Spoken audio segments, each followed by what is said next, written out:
Salut, c'est Jonathan. Aujourd'hui, je voudrais te partager inattendu, mais bénissant. Les bénédictions les plus grandes sont souvent celles auxquelles on s'attend pas. Et je sais pas si tu as remarqué, mais c'est souvent au moment où tu t'y attends le moins que Dieu intervient. La Bible dit dans Genèse chapitre 18 verset 14, y a-t-il rien qui soit étonnant de la part du Seigneur? Et ensuite il va finir en disant à Sarah, l'année prochaine au temps fixé, je reviendrai vers toi et tu auras un fils. Je me rappelle d'un jour où j'avais deux cousins.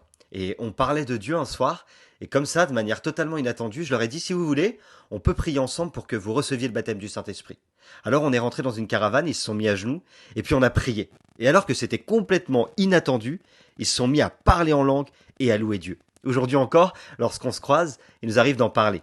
Les choses auxquelles on ne s'attend pas laissent toujours une marque indélébile, c'est-à-dire qu'on ne peut pas effacer. En fait, plus on vit des choses inattendues, plus elles nous marquent. Je voudrais te donner quelques petits conseils ce matin. Ne limite pas Dieu. Parfois, Dieu va intervenir au moment où tu t'y attends pas du tout. Inattendu, mais bénissant. Tu vas sortir d'une réunion et peut-être que tu n'auras pas reçu ce à quoi tu t'attendais. Pourtant, Dieu a prévu de te le donner quand même à un moment où tu peut-être t'y attendras pas. Inattendu, mais bénissant. N'oublie pas que les expériences des uns sont pas toujours les expériences des autres.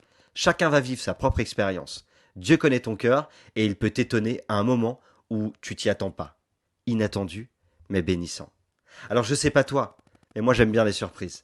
Et Dieu sait comment faire avec toi pour t'étonner, pour t'épater, au moment où tu t'y attends le moins. Inattendu, mais bénissant. N'oublie pas, Dieu a mis son potentiel en toi.